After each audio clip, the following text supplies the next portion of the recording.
ஒவ்வொரு நாளும் அவள் அவரிடம் பேசி கவர முயன்றபோது யோசேப்பு, நான் எப்படி இப்படிப்பட்ட தீய காரியத்தை செய்து கடவுளுக்கு எதிராக பாவம் செய்ய முடியும் என்று சொல்லி மறுத்துவிட்டார். ஒரு நாள் வீட்டு வேலைக்காரர்கள் யாரும் உள்ளே இல்லாத போது அவள் அவருடைய மேலங்கியை பிடித்து, என்னுடன் படுக்கை அறைக்கு வா என்று கட்டாயப்படுத்தினாள்.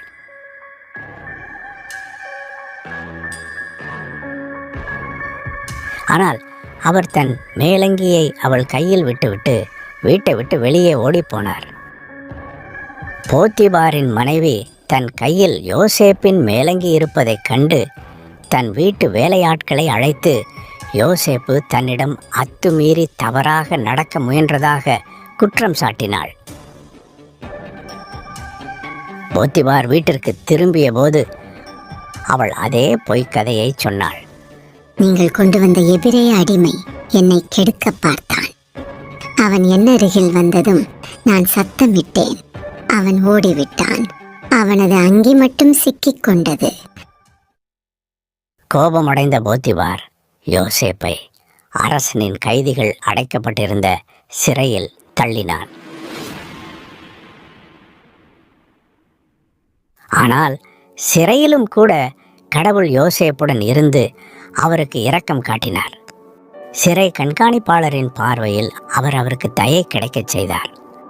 அவர் யோசேப்பை எல்லா கைதிகளுக்கும் பொறுப்பாளராக நியமித்தார். கடவுள் யோசேப்புடன் இருந்து அவர் செய்த எல்லாவற்றிலும் அவருக்கு வெற்றியை கொடுத்ததால் சிறை கண்காணிப்பாளர் யோசேப்பின் பராமரிப்பில் இருந்த எதிலும் தன் கவனத்தை செலுத்தவில்லை. சில நாட்களுக்கு பிறகு அரசனுக்கு மது பரிமாறுவோரின் தலைவனும் அப்பம் தயாரிப்போரின் தலைவனும் தங்கள் தலைவராகிய எகிப்தின் அரசனுக்கு எதிராக குற்றம் செய்தார்கள். அரசன் அந்த இருவர் மீதும் கோபமடைந்து யோசேப்பு அடைக்கப்பட்டிருந்த அதே சிறையில் அவர்களை அடைத்தான்.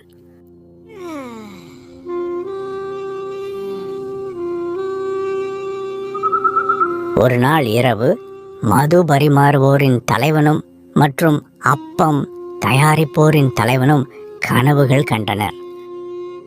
ஒவ்வொரு கனவுக்கும் வெவ்வேறு அர்த்தம் இருந்தது. மறுநாள் காலை யோசேப்பு அவர்களை பார்த்தபோது அவர்கள் மனச்சோர்வடைந்திருப்பதை கவனித்தார். இன்று ஏன் மிகவும் சோகமாக இருக்கிறீர்கள்